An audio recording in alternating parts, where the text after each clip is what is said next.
pradžios. Taip, protesto akcija. Tai protesto akcija, kurioje žmonės nori išreikšti nepasitenkinimą vyriausybės veiksmais įvedant šauktinių armiją. Aš asmeniškai neprieštarauju šauktinių armijai, tačiau man nepatinka, kokiu būdu šita priemonė yra įvedinėjama ir vyriausybės santykių su piliečiais šio įvedinėjimo metu. Todėl noriu palaikyti šį mitingą kaip paprasčiausią pilietišką akciją, pasirodyti ir parodyti solidarumą. Tiek. Gerai, pristatykis. Kaip? Pristatykis. Ką pristatyti? Nu, kas jūs? Kas aš? Taip. Ai, esu Justinas iš Kauno. Pats esu pakviestas įrašytas į sąrašą šauktinių.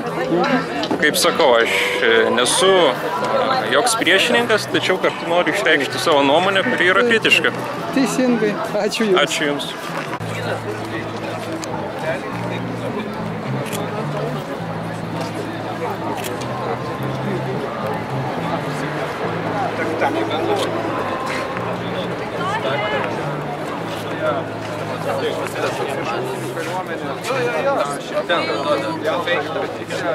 Įdomu galvoti, joje yra nelabai gražių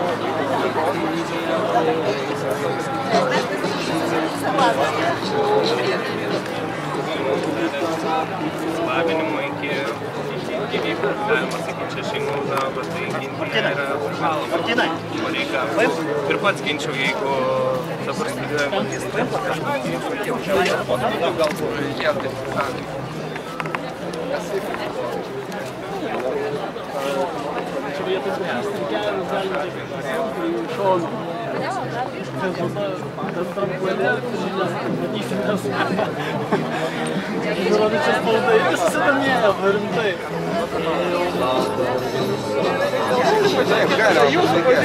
Mano pozicija yra tokia, aš kitoj situacijoje galbūt būčiau prieš šauktinių kariuomenę.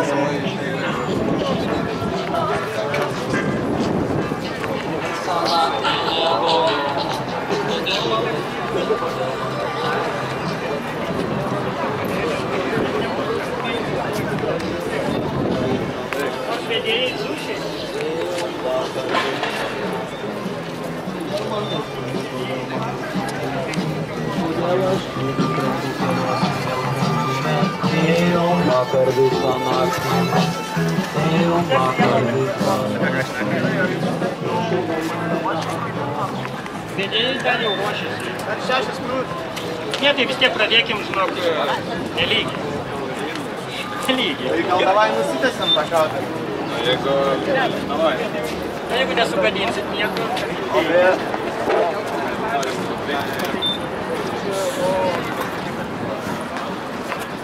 Davai viską aptašti.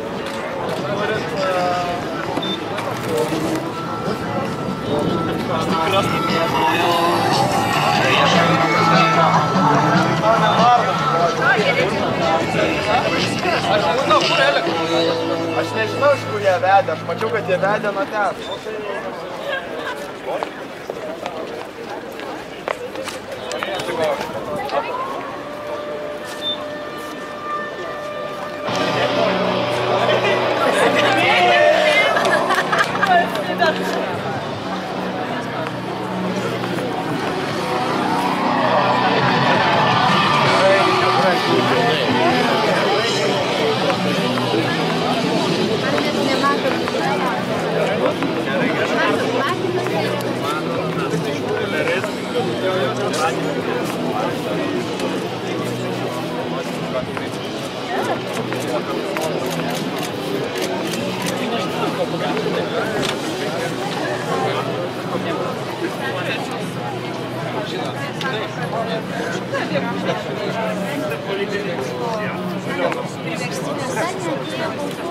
Kad yra, kaip sakoma, bet kokia nesąmonė yra protingas atsakymas. Taip negali būti.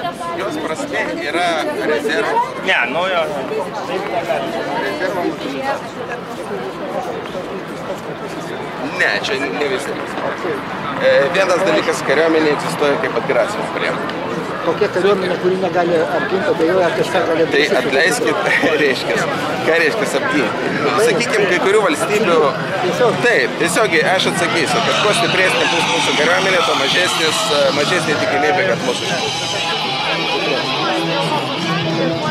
Ačiū, prašau.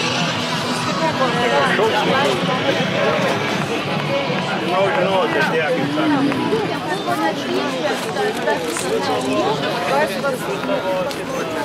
Tokie kairieji, tai štai mes, sakom, nieko nekalbam. Mes jiems duosim, kaip sakoma, atsiginimą.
Pareikšti nepasitenkinimą skubotai ir grubiai priimtų šauktinių kariuomenės sprendimu ir vykdymu ir taip pat išreikšti susirūpinimą dėl žodžio laisvės Lietuvoje. Iš karto pirmas dalykas, žinoma, dėl kurio visi nerimauja, tai Rusijos grėsmė. Mes norime labai aiškiai pasakyti, kad atsiribojame nuo bet kokių prorusiškų organizacijų, iniciatyvų ir idėjų ir taip pat nenorime, kad tokios būtų reiškiamos šiame proteste. Ir vis dėlto mūsų pirmas rūpestis yra vidaus situacija. Tai čia, manau, tiek iniciatyvinėje grupėje, tiek čia susirinko labai skirtingų ideologijų žmonės ir vis dėlto mus vienyje tai, kad mes norime pareikšti kritiką šauktinių įstatymo priėmimo būdui ir vykdymui ir, kaip minėjau, pakalbėti apie žodžio laisvės problemas. Pagrindinis klausimas, kurį mes keliam, tai kaip saugant demokratiją, kuri mūsų visiems brangi, patiems jos nesunaikinti, patiems pasirūpinti, kad vertybės demokratinės laisvės ir teisės, dėl kurių buvo ilgai kovota, būtų išlaikytos ir užtikrintos net neramiu metu. Taip pat pabrėžiame, kad mes nesitikime šauktinių kariuomenės panaikinimo. Sprendimas, kuris primtas, jau primtas, bet norėtume kalbėti tada apie demokratiškesnius šio sprendimo taikymo būdus. Tai yra kelti socialinės tarnybos alternatyvos ir aiškios galimybės atsisakyti kovoti ginklu dėl įsitikinimų. Kodėl? O tai ką mes vaikams pasakosim, jei nekovosim? Lietuvą! Lietuvą! Už Lietuvą! Myga nepasakoja! Mes Lietuvoje!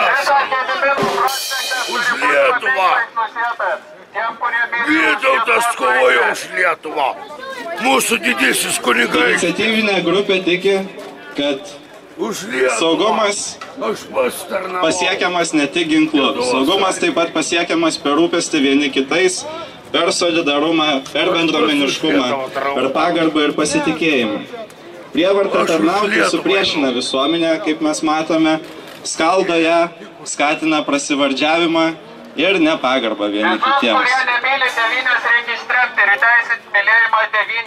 Svarbus klausimas, ar norės mus ginti prievartaujami tai daryti ir ar mes tikrai jausime saugesni, jeigu šauktiniai, kurie neturės jokio kito pasirinkimo, bus priversti eiti, nepaisant bet kokių jų norų ir įsitikinimų, ar mes tikrai jausime saugesni, jei šie šauktiniai mūsų ateityje gins.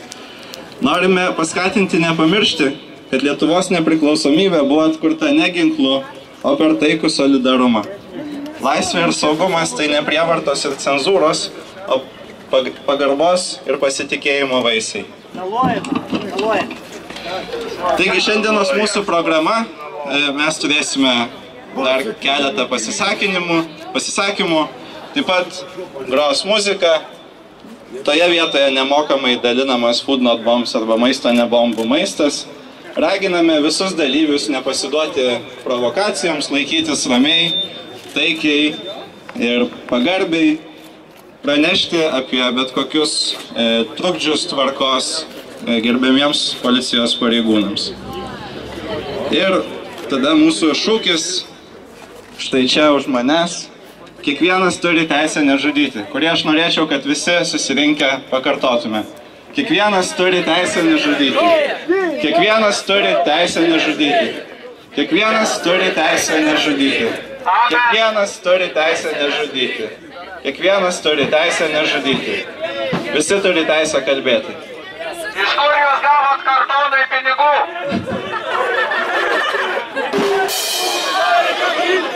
Kiekvienas turi pareigą ginti! Perduodu žodį tolimesniai vedėjai kalbėtojai. Sveiki, labai malonu, kad susirinko tiek daug žmonių. Kai kurie iš jų susirinkusiųjų iš tikrųjų nėra labai drąsūs, nes nieko nerizikuoja čia ateidami. Jie viso labo bando ginti, nežinau, tai, ko nereikia apginti, kas jau yra įtvirtinta ir primesta. Taip, labai smagu. Ta prasme, jūs reikia ginti šiuo atveju žodžio laisvę. O jeigu vyksta tokie dalykai, kad žmonės pralaimi demokratinėms vertybėms Lietuvos teritorijoje dar nevykstant karui ir bando užtildyti kitus žmonės, kurie nori išreikšti savo nuomonę, apšaukti juos okupantų draugais ir panašiai, aš tame nematau drąsos, aš tame matau beribį bailumą.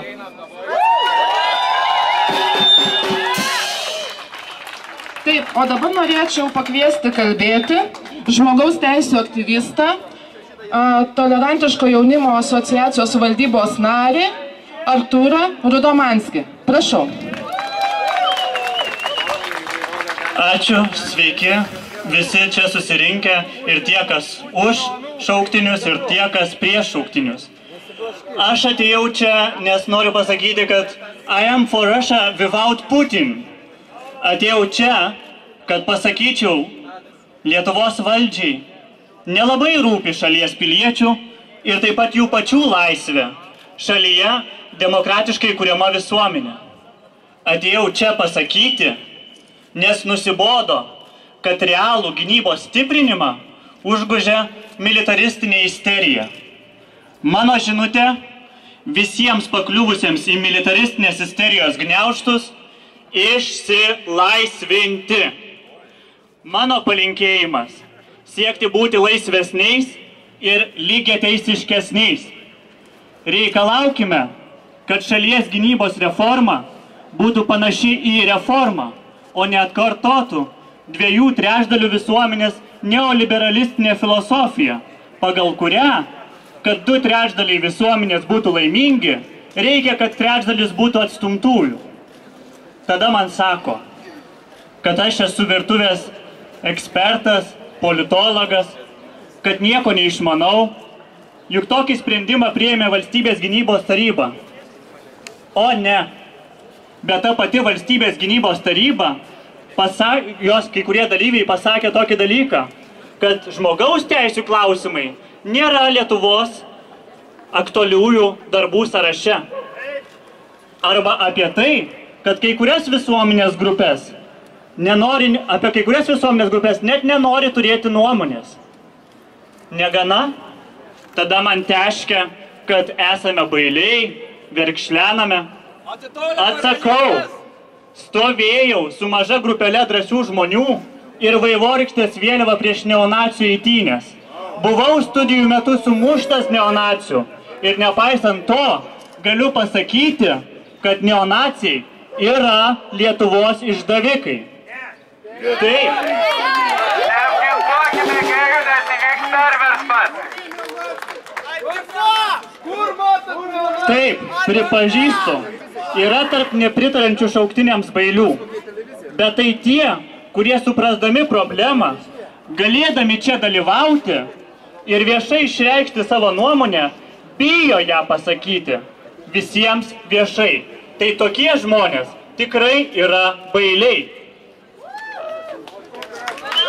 Man sako, kad šauktiniai išgelbės tautą. Ir jie pigiau nei profesionalai. Tačiau kur motivacija? Tada aš klausiu, kur gynyba be motivacijos? Ironiška, bet tautą apmokyti mes visą galime. Ir ietimis galime ją visą apdalinti, kad jau taip bus ir pigiau, ir daugiau nei profesionalų, ir netgi šauktinių. Jeigu profesionalumą mes vertinsime ir motivaciją kaip neesminius dalykus kariuomenėje. Tokių pavyzdžių galime pasiekti ir kitose srityse. Turėsime daugiau chirurgų, advokatų, lakūnų. Per visą tautą šiandien net 3000 šauktinių nesurandame. Štai kur problema. Ir užuot orientavęsi į demokratijos supratimo kelimą, pritarančiųjų rato jai plėtimą, atlyginimų kariuomenėje kelimą, kad žmonės noriai darytų karjerą, mūsų valdžia bejėgiškumą paverčia loteriją. Kągi, kas po to? Juk trūksta medikų regionuose. Tai irgi grėsmė nacionaliniam saugumui ir tai pasakė Valstybės saugumo departamentas. Gal irgi pavarom loteriją? Po 200 eurų duodam ir suvarom į rajonus priverstinė tvarka, o jeigu ne, pagrasinkim 2 metų kalėjimų. Taigi problemų su šauktiniais daugiau nei spėčiau išvardinti, bet kas dėl to kaltas? Tai dalies žmonių nenoras pripažinti, kad esame sovietinės erdvės proto vergai. Nenoras orientuotis į demokratinį pasaulį savo protais ir širdimis. Štai kodėl aš čia, kad prisidėti žadinant šių žmonių protose ir širdise norą lygiuotis į laisvę ir lygiateisiškumu kuriamą visuomenę, kuriame svarbus kiekvienas žmogus ir jis nėra loterijos bilietas. Ačiū jums tie, kurie sako, kad laisvė ir lygiateisiškumas yra svarbiausias vertybės ir kad kiekvienas žmogus yra svarbus. Aš čia esu su jumis ir būsiu su jumis ir protu, ir širdimi.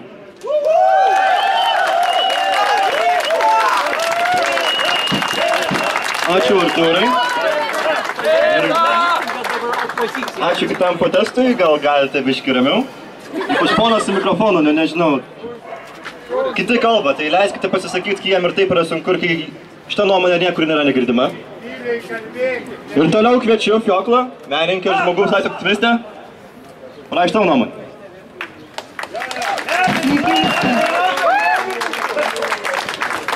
Kas vienė bedantę Maskvos močiutę garbinančią Putiną ir tautinę davatką Lietuvoje.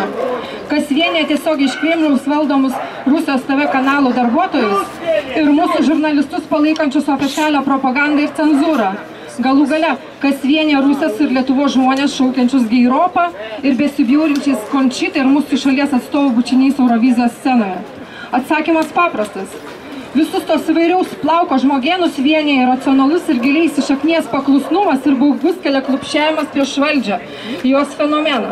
Tokiems žmonėms nėra didesnės nuodėmės, kaip nepasitenkinimo valdžios hierarchijomis demonstravimas, jos sprendimų kvestionavimas.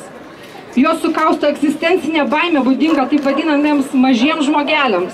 Ir jie renkasi paprasčiausią išeitį, visą savo gyvenimą ir ateitį atiduoti didžiajam kitam, kaip Orvelas pasakytų, didžiajam broliui, partijai, bažnyčiai, fiureriui, vadui ar prezidentui. Sąmoningas tokio mąstymo skatinimas yra autoritarinių režimų kūrimas. Taigi, plačiaja prasme, mūsų valdžia, bekovodama su Putinu, stebėtinai jį supanašėjo. O visuomenė, kaip ir Rusija, pasirodo neatspari propagandai, ką mes šiandien ir matome šitame kontrmitinge.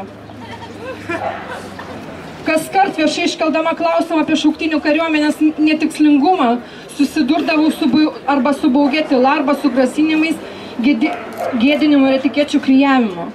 Turiu daug draugų aktyvistų Rusijoje, kurie persekiojami režimo, nes pasisako už vakarų vertybės, LGBT žmonių teisės, feminizmo idėjas.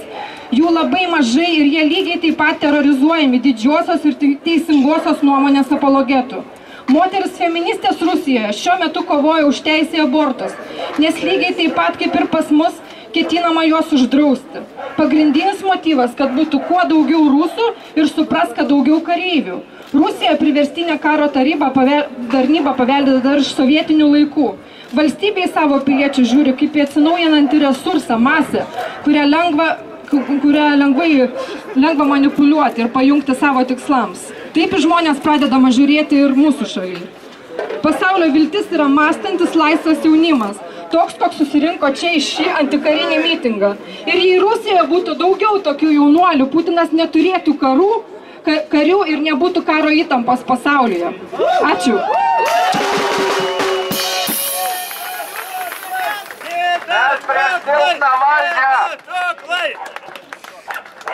Taip, man labai smagu, kad čia yra tiek daug šūksmų, tiek daug emocijų. Aš iš tikrųjų esu labai patenkinta tuo, kas galbūt kai kuriems šio renginio organizatoriams, mano draugams kelia neigiamas emocijas. Tai yra tuo, kad žmonės gali ateiti ar neišreikšti priešingą nuomonę, gali rėkti vienas prieš kitą, kad ir kaip nekultūringa tai būtų ir iš tikrųjų atrodytų šlykštu. Bet vis dėlto tai yra labai gerai. O gerai dėl ko? Dėl to, kad tai liudija, kad mūsų valstybėje, Lietuvoje, egzistuoja demokratinės vertybės. Mums išdavė leidimą. Mes atėjome čia, esame šiame renginyje ir vien tai, kad leidimai dar išduodami tokiems renginiams, liudija, kad padėtis dar nėra tokia bloga, kaip mes galėtume galvoti, pamatę, kad visa žiniasklaida yra ignoruojanti šitą renginį, ignoruojanti kitokią poziciją, norinti sutapatinti bet kokią prieštaravimą viešajai valdžios politikai su tuo, kad mes esame prorusiški. Nors mes nesame prorusiški. Taip. Taip. Va štai labai gražu. Taip. Ir aš dabar norėčiau pasidžiaugusi pakviesti Rolandą su peticija. Labą dieną, sveiki atvykę. Norėčiau pirmiausia pranešti, kad peticiją šiuo metu pasirašė virš 600 žmonių ir aš tiesiog perskaitysiu peticijos tekstą tiem, kurie dar negirdėjo arba neturėjo progos susipažinti. Peticija prieš šauktinių kariuomenę. Mes žemiau pasirašiusieji ir pasirašiusios smerkėme Rusijos agresiją rytų Ukrainoje bei Krymo aneksiją. Mes žemiau pasirašiusios nepritarėme šauktinių kariuomenės dalinių formavimui. Esame įsitikinusios, kad šauktinių kariuomenė ne tik neprisideda prie valstybės saugumo, bet ir sukelia socialinės problemas bei ydingą visuomeninę paranoją. Siekiame, kad tarptautinėje politikoje ir viešajame kalbėjime būtų teikiama daugiau dėmesio taikos perspektyvoms, o ne pasiruošimui karui ir agresijos retorikai. Netikėtai ir nepasitarus su visuomenė sugrąžinta šauktinių kariuomenė sukėlė pelnytą nepasitenkinimą. Nuolatiniai tam tikrų politinių organizacijų ir masinių informacinių priemonių gąsdinimai siekia įtikinti visuomenę beveik neišvengiamą karo grėsme. Nors kariniai manevrai Ukrainoje yra ypatingai smerktini ir gali būti perspėjimų Lietuvai, kyla pagrįsti įtarimai, kad karo grėsmė yra sureikšminama siekiant manipuliavimo visuomenę ir nepritarančiųjų balsų tildymo. Nemanome, kad šauktinių kariuomenės sugrąžinimas prisideda prie krašto saugumo. Kritiką šauktinių kariuomeniai išsakė ne tik politikai, intelektualai, visuomenininkai, bet ir aukšto rango karininkai. Karybos tyrinėtojai ir socialinių mokslų specialistai, analizuojantis įvairius kontekstus per ilgus laikotarpius, išskirtinai sutarė, jog šauktinių kariuomenės yra itin neefektyvios karo metu, o taikos metu sukelia socialinės problemas. Pašauktieji dažnai atsiduria kariuomenėje to nenorėdami, todėl ne tik, kad būna nepasiruošę karo grėsmei, bet yra psichologiškai žalojami. Mėginimas vengti kariuomenės, be kita ko, veda prie priverstinių studijų pasirinkimų, suvaržo laisvą šeimos planavimą, skatina slapstymąsi, ypač emigracijoje, ar net fizinį savęs luošinimą.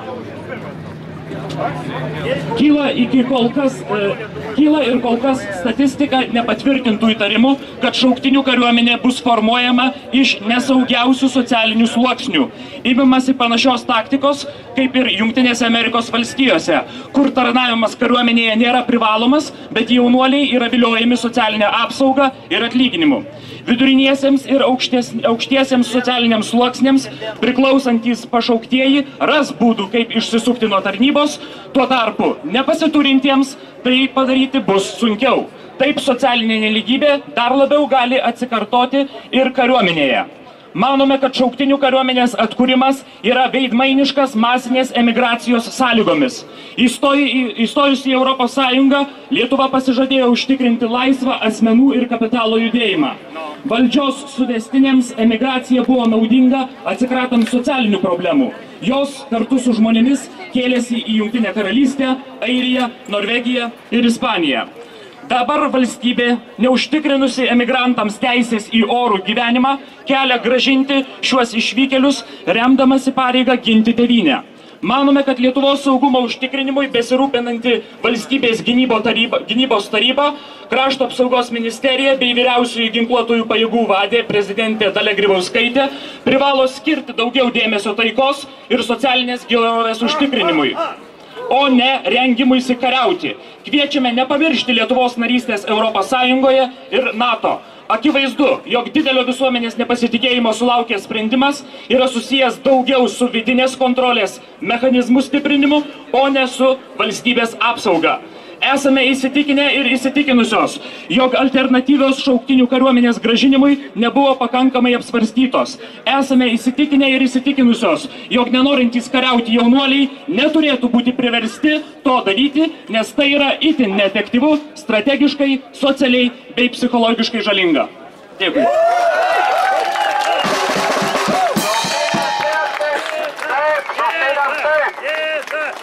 Ačiū Rolandui. Toliau kviečiu Tomą, kuris yra iniciatyvinės grupės narys, kuris organizavo šitą protestą ir kuris mums papasakos apie tai, gal ne būtent mums papasakos, o tai kitai pusai, kurie atėjo čia protestuoti, nes galvoja, kad galbūt jų balsas yra neišgirstas, nors kažkaip atrodo, kad kitas balsas yra uždusintas. Prašom, Tom. Sveiki.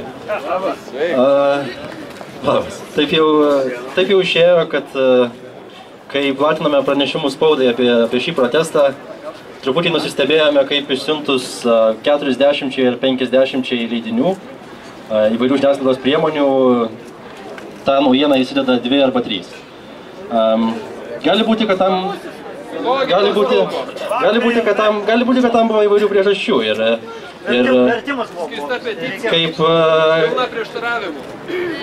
kaip vienas iš baigusių žurnalistiką žmonių suprantu, kad kartais skelbti apie protestą anksčiau negu jis įvyksta yra paprasčiausia reklama jam, tad tai gali būti laikoma neetiška. Kita priežastis gali būti, kad, tarkim, redaktoriai palaiko būtent mus prorusiškai, pro-Rusijos valstybę nusiteikusiais asmenimis ir nenori to viešinti. Trečia priežastis galėtų būti, kad jie tiesiog nesutinka su to, ką mes sakome ir nusprendžia, kad tai nėra verta viešinti. Ir kai kurios iš tų priežasčių yra etiškos, o kai kurios ne. Bet kai šita kita pusė, kuri yra už šauktinių kariuomenę, ir mano, kad tas sprendimas buvo priimtas tinkamu būdu, kalba apie žodžio laisvę, jie turėtų suprasti, kad tai ne jie yra mažiau reprezentuojami, o mes, kurie stovi kitoje pusėje, nes 5 naujienos iš 7 yra apie karą ir antikarinės nuomonės įsideda tikrai labai mažai portalų. Kartais jos yra atmetamos, visiškai nepasitarus, dėl to, kad tam dabar nemetas.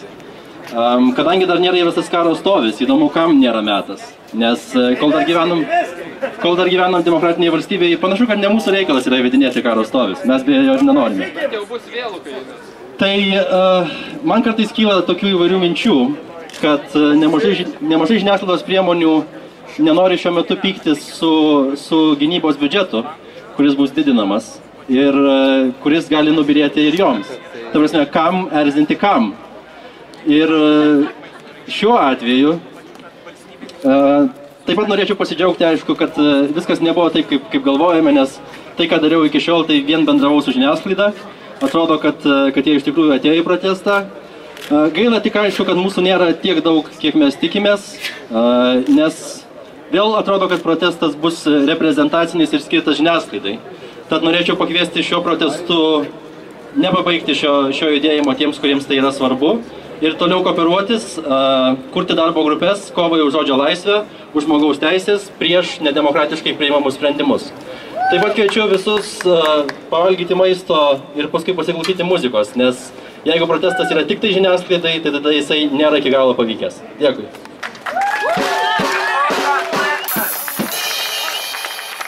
Žmonės negali užsidirbti ant maisto, jūs jį nemokamai dalinat. Taip, tai dabar norėčiau pakviesti, kalbėti šį žmogų, kuris laiko transparantą, kurio niekam pristatinėti per daug nereikia, Darių Pocevičių. Labas, kolegos. Šiandien nusiskutau barzdą, o su barzda būnu senesnis toksai ir norėčiau priminti jums, man gerai atsimenamus, kai kuriems galbūt nelabai, primirštų Sąjūdžio metus. Pavarčiau dar šiandien ir vakar Sąjūdžio laikų spaudą, Sąjūdžio žinias, kultūrinę spaudą, Žaltvykslė tokia buvo, Proskina, kiti žurnaliukai, laikraštukai. Ir mielai prisiminiau savo jaunystės metus, kai tokios antikarinės, pacifistinės tendencijos buvo ganėtinai stiprios Lietuvoje. Buvo nemažai straipsnių, kuriuose buvo sakoma, kad Lietuva, kai atkurs nepriklausomybę, jinai neturės kariuomenės. Mums užteks tik šveicarų ten kažkokios garbės sargybos ir taip toliau. Kad Lietuvoje nebus atominės elektrinės. Kad Lietuvoje nebus tenai sunkiosios pramonės. Na, vieną jau sunkiąją pramonę, aišku, sunaikinom jo. Tai vienintelis įvyko dalykas. O visi kiti dalykai dėja. Kai tik tai pasikeitė valdžios, buvo užimtos ministerijos, buvo užimti kariniai poligonai, vėl pradėjo veikti, taip ir nesustojusi atominė elektrinė. Žodžiu, vėliavėlės pasikeitė, sistema išliko beveik ta pati. Ir šiandien, na, aš sakyčiau, padarytas dar vienas žingsnis, einama ne tik kad į tuos prieš Sąjūdžio metus buvusius laikus, o dar seniau, į kokius 70-uosius metus, brežnevinius metus, kai visi žmonės atsiverti laikraštį, bet kokius ten buvo, nedaug tų laikraščių tuo metu, visi rašo tą patį. Šiandien atsiverti bet kokį portalą arba įsijungi kokį nors kanalą televizijos, visi blemba kalba tą patį. Tai yra grina brežnevinė epocha jo. Tai yra nelabai gerai, kolegos. Ir tie Putino našai, pavyzdžiui, atėję žmonės protestuoti prieš protestuojančius, tai yra grinai jau ten, sakyčiau, 37 metų analogas jo. Tai va, aš norėčiau pasakyti, kad neleiskime grįžti į 70-uosius metus, nes už jų slypi 37-ieji. Ir mus gali pradėti tremti ne į Sibirą, o į kokius šakius tenai, Mosėdį arba ten Visaginą jo. Nedarykim to. Susiglauskime. Ačiū, Dariau. Ir toliau šnekės poetas Benediktas Januševičius. Ar jis poetas? Na, jis gal pasakys. Pastebės. Mums reikia Marcinkevičiaus. Nereikia Januševičiaus. Marcinkevičiaus sakė. Aš esu lojalus pilietis. Noriu, kad Lietuva būtų demokratinė valstybė, kurioje gerbiamas ir saugus kiekvienas geros valios žmogus. Ar jums tai nepriimtina? Ne. Man labai gaila. Nepriklausomai nuo tautybės ar visuomenį užimamos vietos. Aš nenoriu, kad Lietuva būtų silpna ir negalėtų apsiginti. Galbūt jūs norite? Ne. Ką darote? Labai gaila. Aš esu europietis ir manau, kad Lietuvos vieta Europos žemėlapyje, o ne Rusijos. Aš sakau ne šauktinių kariuomeniai. Lietuva iškovojo nepriklausomybę ir išsaugojo ją neturėdama jokios kariuomenės. Taikus, tačiau protingi, drąsūs ir laisvės trokštantys žmonės gali būti stipresni už ginkluotus zombius, už tankus ir raketas. Neilgai džiaugiausi nepriklausomybę. Jau 92 metais 19-metis gavau šaukimą į komisariatą ir prireikė metų, kad kariūnai išsiaiškintų, jog esu netinkamas dėl regėjimo, kaip matot, aš turiu akinius. Nors mano regėjimas jau 8 metus iki šaukimo buvo toks pat. Todėl toks išliko iki šiol, jis nepasikeitė. Taigi, ko verta tokia kariuomenė, kuri metus aiškinasi akivaizdžius dalykus? Apmaudžiausia tuomet buvo suprasti, kad paskelbus nepriklausomybę valstybė gyveno pagal sovietinius modelius ir neskubėjo jų keisti. Labai džiaugiausi, kai galiausiai buvo paskelbta, kad Lietuvoje formuojama profesionali kariuomenė. Mano įsitikinimu, tai buvo svarbus žingsnis valstybės istorijoje. Šauktinių kariuomenės atsisakymą aš vertinu kaip atsisveikinimą su sovietinė praeitimi. Ir todėl sakau ne šauktinių kariuomeniai. Nesuprantu, kodėl mums turėtų būti svarbus modelis Izraelio, kuriam kelia grėsmę visiškai kitokie priešai, arba JAV Vietnamo karo laikų bandymas šauktinių loterija, kurią pasitelkusios valstijos pralošė. Mūsų atveju daug svarbesnis Ukrainos pavyzdys. Kare su Rusija Ukraina pasitelkė šauktinius ir, kaip matome, jai sekasi prastai. O juk Ukraina kariauja su šalimi, kuri kelia grėsmę ir mums. Svarbus yra 39 metų Lietuvos pavyzdys, nes šiandienė situacija panaši. Ir jūs tą patvirtinat. Prieš 15 metų esu prasitaręs, kad Lietuvai nereikia kariuomenės. Tuo metu prieš 15 metų Lietuvos kariuomenės vadovybė žadėjo, kad jeigu mūsų užpuls, tikriausiai Rusija, su turimomis pajėgomis išlaikytume 3 dienas. Atseit tai labai svarbu, tos 3 dienos. Negalėčiau nuoširdžiai tvirtinti, kad matau didžiulį skirtumą, išsilaikytų kariuomenė ar ne, bet kažkodėl jaučiausi taip, tarsi 25 metus būčiau stebėjęs kariuomenės imitaciją, reportažai iš apmokymų tarptautinės misijos, o kai iš tikrųjų jos prireikia, pasirodo kariuomenė kažkur prašapo. Kas pasikeistų, jeigu dabar tos 25 metus nebūtume matę kariuomenės spektaklio? Dabar sakytume tą patį, taip iškilo grėsmė, kariuomenės nėra, reikia kažką skubiai daryti. Todėl aš sakau šauktinių kariuomeniai ne.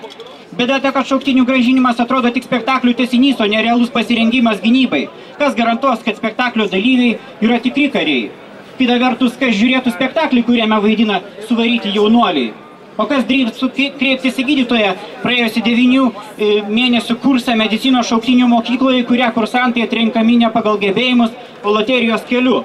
Pagaliau, ar Lietuvos valstybė pajėgi suburti veiklę kariuomenę, jeigu nesugebėjo suformuoti veiklios policijos, paskandino reformose švietimo ministeriją, švietimo sistemą ir suparaližavo mediciną?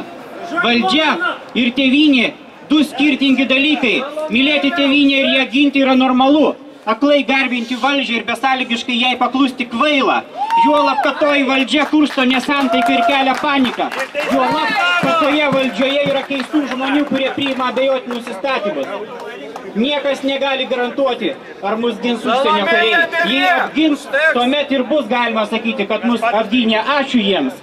Patys apsiginti nedidelių šansų turime, tuomet jei ginsis visa šalis. Tiek kariuomenė, tiek ir visi piliečiai atsainiai užkrovė atsakomybę, kuriai vienai visuomenės grupiai mes neišvengiamai pralaimėsime. Vis dėlto šauktinių kariuomenė jau atkuriama. Kas toliau? Vergiškas darbo kodeksas? Kas dar? Gal atimti iš moterų balsavimo teisę? Pastatyti Kudirkos aikštėje kartuves? Pradėti deginti raganas? Jeigu tiesa, jog karas vyksta dabar, tai šauktinių kariuomenė ir jos formavimo būdas vienas tų mūšių, kuriuos Lietuva pralaimėjo. Didžiausi mūsų priešai – neapykanta vienas kitam ir valdžia priimanti nevykusius įstatymus.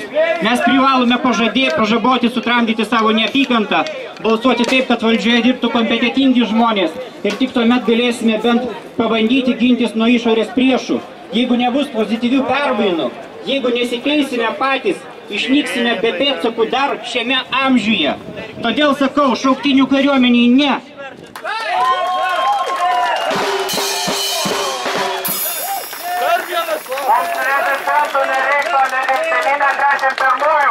Apie laisvę. Laisvės nėra, teigia optimistai. Gražinkite laisvę, reikalauja skeptikai. Šiandien nelengva kalbėti apie laisvę. Regis laisvė lyg į tolimą kelionę išsitrenkęs aitvaras ar pro šalį šliaužianti upė. Laisvė, tarytum akmuo paleistas bičiuliui į kaktą. Laisvė žinoti, kad niekas nesakys už pasiekmes, kad dėl visko kaltas jis pats, nes pasitaikė ne vietoj, nelaiku mat pabudo ir atsikėlė, pagalvojo ne taip pažiūrėjo, gal jo sielai pritrūko skiepų. Laisvė tai nukirstas medis, dar truputį gyvas, kai nusibaigs, gali praversti. Laisvė tai mirtinai sužeistas žvėris, netrukus įvykips maitvanagiai. Kadaise šis saldus žodis šiandien apkarto, nudrisko ir pavirto benamiu. Neretai postringojame apie vergijos privalumus, daug kas sako, nahui mums to į laisvę, mes tik norim normaliai gyventi. Žodį nahui ketinau pakeisti, bet pamiršau. Laisvė dabar tokia perregima, kad beveik neįmanoma jos įžiūrėti. Iš lizdo išgrūstas paukštukas turi spurdėjimo laisvę. Laisvas yra laikas, jis negali sustoti. Laisvė meluoti kažkodėl vadinama teisingumu. Negi tai laisvė, klausiu ir neturiu ką atsakyti, nes šiandien sunku kalbėti apie laisvę. Viskas, ką pasakysiu, gali būti panaudota, gali būti padėvėta ir išrūšiuota. Aš laisvas, tik du mano kalbos žodžiai. Šie žodžiai jau neturi prasmės. Pernelyg daug žmonių susirūpinę mano laisvę. Stebi ją, čiupinėja ir sveria, nustato ir apibūdina, formuluoja ir apibrėžia, spausdina ir antspauduoja ir palieka uždusti. Ar aš laisvas, klausiu savęs? Ar galėčiau būti laisvas, abejoju? Ar aš suimtas? Dar ne.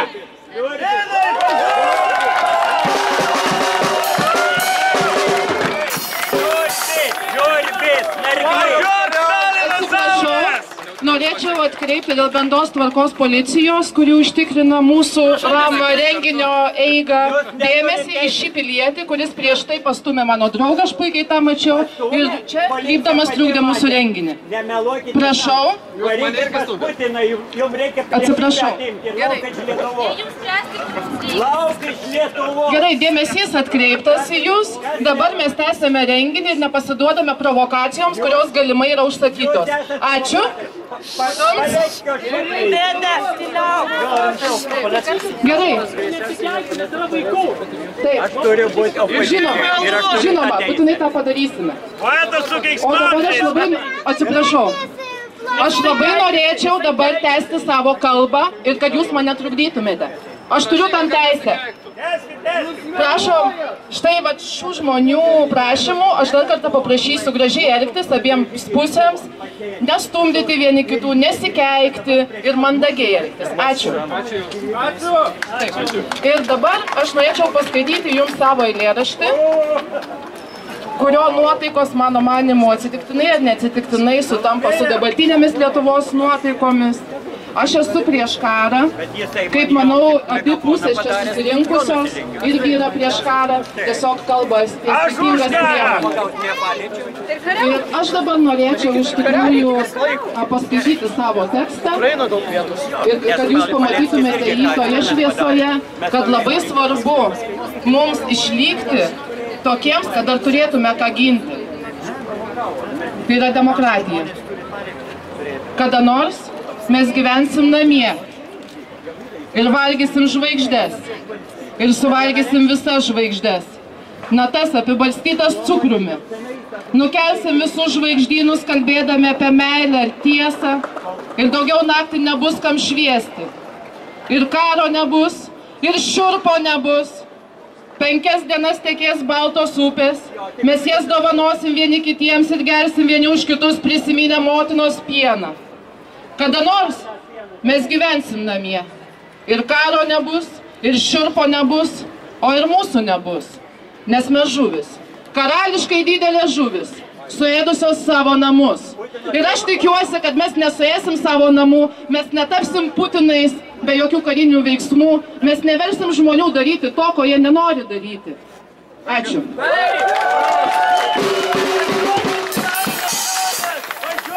Ir dabar norėčiau Ir dabar norėčiau pakviesti, ilgai negaiždama, Simoną, kad jis paskaitytų mums Unizino atsišaukimą. Prašom, Simonai. Iš tikrųjų, teisė į taikius susirinkimus yra užtikrinta Konstitucijoje, Lietuvos įstatyminėje bazėje ir kiekvienas mes turime teisę turėti nuomonę ir ją garsiai reikšti. Ir šis kontrprotestas ir jo visa koncepcija iš tikrųjų yra mūsų protesto tildymas. Taip kad tie žmonės, kurie nenori, kad Lietuva būtų kaip Putino Rusija, jie turėtų kovoti už nuomonių įvairovę. Už tai, kad kiekvienas nebijotų pasakyti savo nuomonę. Nes šitos represijos ir kritinės minties ir nuomonės tildymas yra būtent tai, kaip mes artėjam prie Putino Rusijos. Tai kad va tiek. Ir dabar paskaitysiu Unizino autorių viešą atsakymą Delfi LT. Pirmiausia, esame sužavėti, kaip greitai studentų iniciatyvai, kilusiai iš apačios, niekam nerempiant ir nefinansuojant, buvo suteikta tiek viešumo lyderiaujančioje visuomenės informavimo priemonėje. Ir taip pat esame pasibaisėję, kaip tendencingai mūsų mintis ir intencijos joje yra nušviečiamas. Jei reikia, galima pateikti tendencingumo įrodymų. Šiek tiek numanome, kaip save norėtų įsivaizduoti, kabutėse, etišką žurnalistiką. Šiuo laišku norime atsakyti į žiniasklaidos skleidžiamą šmeižtą taip, kad toji žiniasklaida negautų dar vienos progos išversti mūsų žodžių taip, kad sutrauktų kuo daugiau klikų. Norime suteikti skaidrų kontekstą savo, tai yra Unizino pozicijai, kuri, esame tikri, yra ne vien mūsų. Jei ši valstybė vis dar žaidžia demokratiją, tuomet ji turėtų reikštis tik vienu būdu. Kritišką nuomonę dominuojančios politikos atžvilgių turinti žmonės gali drąsiai kalbėti apie alternatyvas ir siekti jų gyvendinimo. Turėti teisę pritarti valdžios politikai anaiptol nėra tai, kaip mes įsivaizduojame laisvę. Įspūdinga ir reakcija į Unizinę spausintame interviu pasitaikys juokelį apie kriaušes. Unizinas tvirtai tiki, kad problemų sprendimas nesmurtinėmis priemonėmis visuomet turėtų būti prioritetas. Kita vertus, Unizinas taip pat tiki teisę ginti savo laisvės visomis priemonėmis, kokių gali pareikalauti situacija.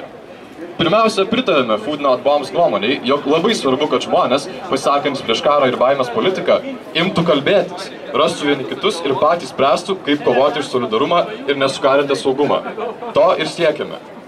Susirūpinimas tautos saugumu virsta raganų medžioklę ir pastangą palikti tik vieną legalų ir kabutėse teisingą diskursą. Mirtis už tėvynę arba nieko, karinė galia, vienintelė tikra galia, aklas patriotizmas, geriau už sąmoningą sudėtingos situacijos vertinimą, grėsmės kontekste ne vieta nepatogiems klausimams, bet kokia abejonė vykdoma politika yra kabutėse patnikų ir kremlinų darbas, tautos vienmintiškumui paskatinti ir išlaikyti tinka bet kokios priemonės. Šmeižtas, cenzūra, dezinformacija, grasinimai. Esame įsitikinę, kad tokią kraštutinę nuomonę palaiko tik gyventojų mažuma. Esame įsitikinę, kad Lietuvos gyventojai nėra kvaili. Kasdienėje žiniasklaidoje girdima labai mažai alternatyvų ar nuosaikesnių pozicijų, o dar mažiau tiesiogiai kritiškų valdžios sprendimams. Jaučiame, kad tokiomis sąlygomis kritika tampa pareiga. Būtina išlikti sąmoningiams ir išvengti jau ne kartą istorijoje matytų kraupių nukrypimų į radikalų nacionalizmą. Vienos tiesos vienvaldystę ir jėga grįstus režimus. Jeigu kyla klausimas, kur politinėme spektre stovime patys, tie, kurie bent kiek atidžiau skaitė Ziną, jau pasivėjo, kad mums artima anarchistinė mintis. Dažnai anarchizmas suprantamas kaip tiesiog valdžios nebuvimas ar antivalstybiškumas. Šie apibrėžimai yra tokie vulgarūs, kad geriau būtų išvis jų atsisakyti. Anarchizmo esama paties įvairiausių. Paskutinis dalykas, kurio norėtų anarchizmas, tai dogma, nusakanti patį anarchizmą. Taip, kai kurie anarchistai tiki tik fizinę kovą prieš valstybę, tačiau taip pat radikalus konservatizmas gali tikėti tautų ir rasių naikinimu bendrojo gėrio labui. Unizinu norėjome pabrėžti ne kieno nors naikinimą, jokiais būdais. Norėjome pabrėžti konstruktyvias taktikas, prieinamas ne tik kabutėse tikriems anarchistams. Tai stipri ir plati savivalda, pagarba individo laisviai, ginamai ir puoselėjimai bendruomenės, saugumo kūrimas stiprinant atvirus ryšius tarp žmonių, kova su diskriminacija, galios pozicijų išlyginimas, pasitikėjimu ir draugyste grįstas visuomeninis gyvenimas. Norime, kad garsų militarizacijos skatinimą atsvertų svarstymai, kaip siekti taikos. Norime, kad priverstiniai šaukimai į kariuomenę būtų mažiausiai pakeisti savanorystės skatinimu ir galimybę rinktis socialinę, o ne karinę tarnybą. Bet dar labiau norime, kad neliktų jokios privalomas tarnystės apskritai. Manome, kad absurdišką karo problemą spręsi propaguojant karą. Jau dabar regime, kaip nuteikinėjamai smurtui prieš tokius kaip mes įrodo Lietuvoje taikomos kabutėse demokratijos veidmainystė. Dėl vykstančios raganų medžioklės nepasirašėme Unicino straipsnių. Kuo daugiau tendencingų straipsnių ir ekspertų gąsdinimų, tuo labiau ne tik mes, bet ir visi kiti dar drįstantis turėti reikšmingą nuomonę, bijos ją viešai išreikšti. O reikšti būtina, jei norime išlaikyti blaivumą, paklusti ne tik garsiausiai šaukiantiems, bet ir kritikuoti bei siūlyti alternatyvas. Sunku patikėti raginimais kovoti su svetimais, kai pirmiausia gąsdina savi. Tokiame klimate pagrindinis klausimas turėtų būti ne kas mes tokie, o kaip sukurti aplinką, kurioje argumentuota, kritišką nuomonę turinti žmonės nebijotų su ją viešai tapatintis. Mes sutinkame, kad Rusijoje situacija išties yra kraupi, bet jei dabartinės dominuojančios tendencijos Lietuvoje tęsis, Lietuva gali tapti miniatiūrinė Rusija, be tiesioginio karinės jėgos įsikišimo. Atsisakome įrodinėti, kad nesame kupranugariai. Darome, ką galime, kad išlaikytume sveiką protą aplink save. Jei gyventume demokratijos nežaidžiančioje valstybėje, tikriausiai jau būtume suimti visuomeniai naudingiems darbams. Lietuvoje kol kas vaikštome, kur norime, bet kad tai būtų ir toliau, reikia blaivaus ir sąmoningo užnugario, už kurį atsakinga būtų ne kabutėse geroji valdžia, o kiekviena ir kiekvienas, kuriems brangi laisvė ir lygybė. Ačiū Jums.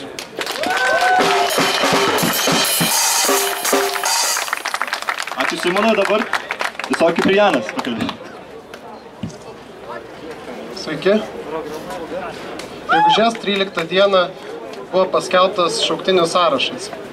Tame sąraše yra šaukiamų vyrų vardų pirmosios raidės, pavardės, gimimo datos ir numeriai. Ir, kuriam regione jie yra. Tai jeigu turi draugą, kurio gimimo datą žinai, tai gali pažiūrėti, ar jis pašauktas. Tai turėtų skatinti žmonių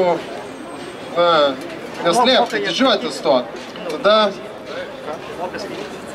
asmens kodas prasideda trejetu dažniausiai, jeigu esi pašauktas, tada eina keturi skaitmenys gimimo metai, 2 mėnesis, 2 diena ir tada 4 skaitmenys kažkokie, kurios reikia atspėti. Juos galima atspėti nuėjus, yra keli tinklalapiai, kur gali nueiti ir įvesti asmens kodą ir tau parašys, ar jis geras, nes neleis užsiregistruoti su tokiu, kokio nėra. Tai belieka atspėti žmogaus vardą, kad galėtum jį impersonuoti su asmens kodu. Vardų, nežinau, jeigu J, tai galima spėti koks Jonas, tai gal visai tikėtina atspėti. Tai aš manau, kad tai nėra pagarbu žmonių asmeniniam duomenim. Tiesiog nepagarbu žmonių privatumui. Ta diena buvo paskelbtas sąrašas, apie jį rašė Lietuvos internetinės žiniasklaidos priemonės ir po tomis priemonėmis, po tais straipsniais buvo daug komentarų, nes tai sukelia žmonėms daug jausmų ir jie nori jas išreikšti. Galbūt daug tų komentarų buvo netikri, įtakoti įvairių politinių gal užsakymų, gal ne. Aš paskaitysiu ištraukas iš teksto, kuris sugeneruotas automatiškai iš šitų komentarų žodžių. Jisai sugeneruotas naudojant Markovo grandinę, nešališkai, atsitiktinai. Gal pagaliau tikrų vyrų mobilizacija. Jūs turite savo pražįstamų tarpę, kurie už kariuomenę visų 100% vaikinai nėra pacifistai. Sveikinu patapus potencialiais mirtininkais. Galiu duoti patarimą politikam, kas nenorite eiti į Ukrainos teritoriją, kur tipo šauktiniais iššokės šeimininkės namuose, o jie nevyriški, išlaiko šitą vagių valstybę, už jūsų darbo užmokestį. Kompensuojama iki šiol dar niekas neveikia. Na ir į teismus ir dėl kvapo, kad bus kalami prie ežerų draustiniuose, o vėlesniam laikotarpiu, žodžiu, toliau gyvensit savo laiku ir jį atpažinsi net jei nėra, bet aplamai. Tai tik savanoriškai tarnauti už jų. Darysim, kai kuriuose universitetuose mokslas vyksta 2 kartus. Bent įsivaizduojat, kokias sumas praplaus? Psichiniai ligoniai, sumanė dabar pasiekit savo tėvus, senelius, kaip pasididžiuodami visiems be mamytės reiks dirbti Tarybų sąjungai, kurie nori, o jiem reikia po visą plačią Sovietų sąjungą, nuo Murmansko iki sekančios loterijos.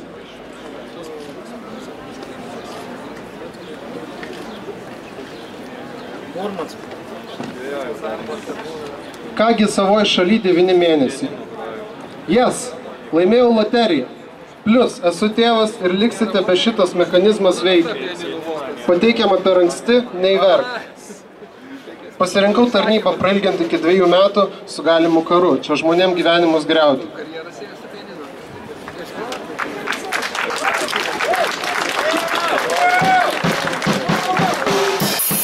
Dabar norėčiau pakviesti pakalbėti Aistę.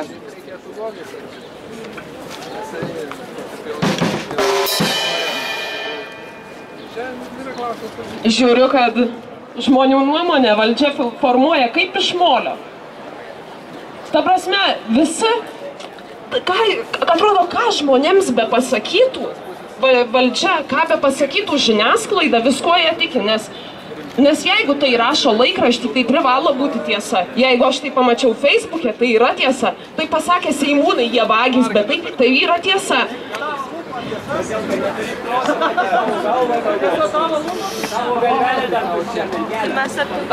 Atsiprašau, bet ne jums žinoti, kas mano galvelėje.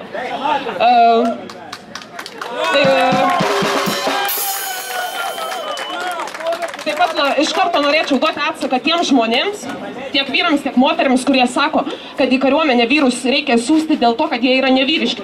Aš tada visą laiką klausiu, o ką reiškia vyriškumas? Ir jie sako, ai, tai nemoka vinies į sieną įsikalt, siūskit į dailės akademiją, kai reiks išsieksponuoti darbus, visą laiką įkals vinis į sieną.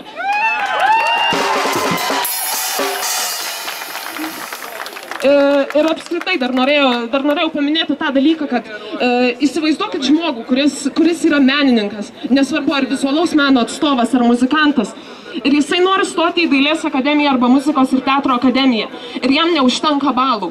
Ir jisai nori skirti sekančius metus pasiruošimui, kad galėtų normaliai, nesvarbu, ar tapyti, ar groti, kad galėtų įstoti ir tęsti savo meninę veiklą. Ne, jis to padaryti negali, nes jis yra išsiunčiamas į kariuomenę, kur 9 mėnesius jis negalės nieko panašaus daryti. O jūs žinot, ką reiškia, tarkim, kad aš pati groju būgnais. Savaitę nepagrojus yra... Jeigu tu nužengi 10 žingsnių, savaitę nepagroji, iš karto žengi 2 žingsnius atgal. Važiauk pas Kančytą. Ar jums panašu, kad aš barzdą turiu? Turi, kitur. Jo, iš tikrųjų tai yra visiškai ne į temą. Ta prasme... Aš jums atrodo, gal jūs geriau pagrokit, ką? Tai dar pagrosim, pakalbėsim ir pagrosim. Ir norėjau pasakyti, norėčiau pabaigti savo mintį. Ačiū, kad leidžiate. Ir žmogus negali ruoštis. Ir faktas, kad net išėjęs iš privalomos kariuomenės, jisai vėl neįstos dėl to, kad jis neturėjo laiko pasiruošti. Ir tada štai žmogui iškrenta vėl 1 metai ir jisai negali toliau siekti savo tikslų. Ir tai yra ne tik menui pritaikoma, tai galima pritaikyti viskam. Ir jūs galite tada sakyti, kad bet jisai juk eis kovoti už laisvą Lietuvą, tai už kokią laisvę jis kovos, jeigu jis net neturi laisvės siekti savo tikslų?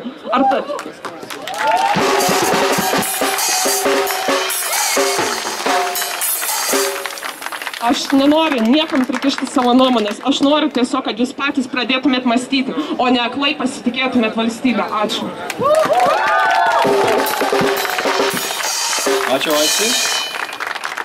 Ir prieš pakviečiant kitą kalbėtoją, kuris parodys palaikymą iš užsienio. Nes taip pat mūsų situacija ir kas dabar vyksta palaiko viena bendruomenė Rumunijoje, Kluže, kurie taip pat surinka tokią pačią Food Not Bombs, maisto nebombų akciją. Kviečiu toliau galvoti apie šitus klausimus, kurie vyksta ne tik čia, bet to pačiu ir per visą Rytų Europą. Ir aš džiaugiuosi, kad kažkas tokio vyksta ir gaunam palaikymą iš kitur, iš kitų žmonių, kurie pastebė, kad šitas procesas yra didžiulis. Nes daros vis baisiau čia gyventi. Atrodo, kad už tai, kad dabar mes pasakom savo kitą nuomonę, kažkas vis blogesnio gali atsitikti. Galbūt šitas žmogus dabar mane užpuls iš protesto, apkaltins ir varėsimu, kodėl ne? galbūt šitas nacionalizmas, kuris čia kyla. Jūs labai panašus, kuris galite. Ir todėl man daras vis baisiau. Todėl džiaugiuosi, kad gaunu paramą iš kitų žmonių, iš kitų aktyvistų, kurie galvoja apie tai ir kalba. Kalba apie pacifizmą, kalba apie militarizaciją. Ir dabar jų paramos tekstą paskaitys Tadas.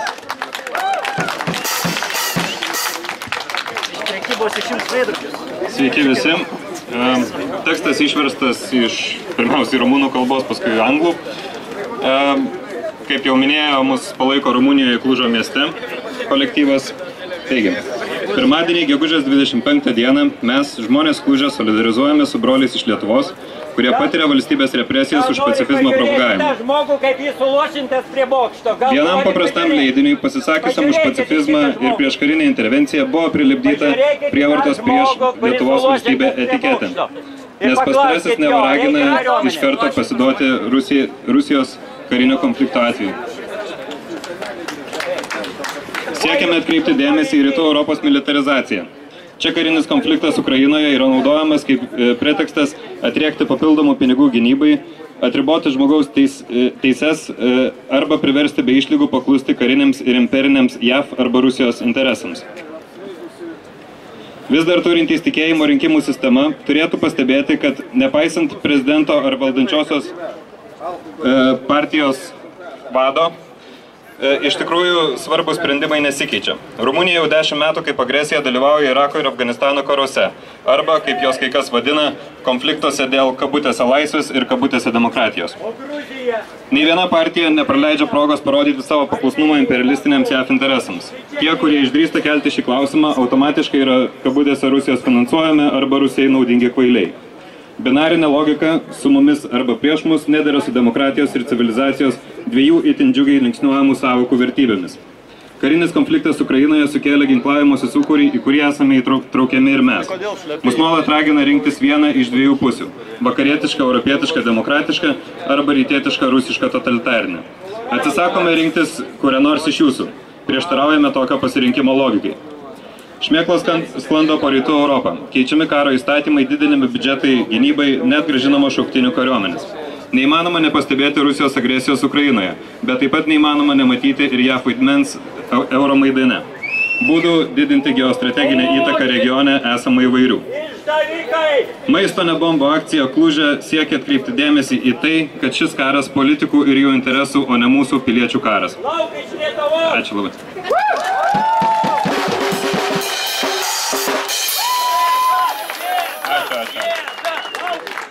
Kartais tikrai labai norisi.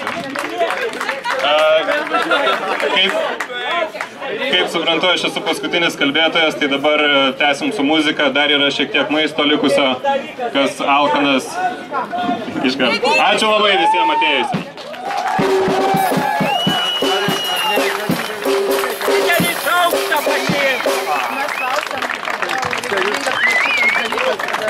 Parodyk savo šaukštą, kokio dydžio yra tavo šaukštas. Dar nieko neuždirbai, neprilaisvai, virštelį nepridėjai.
I'm a soldier, I'm a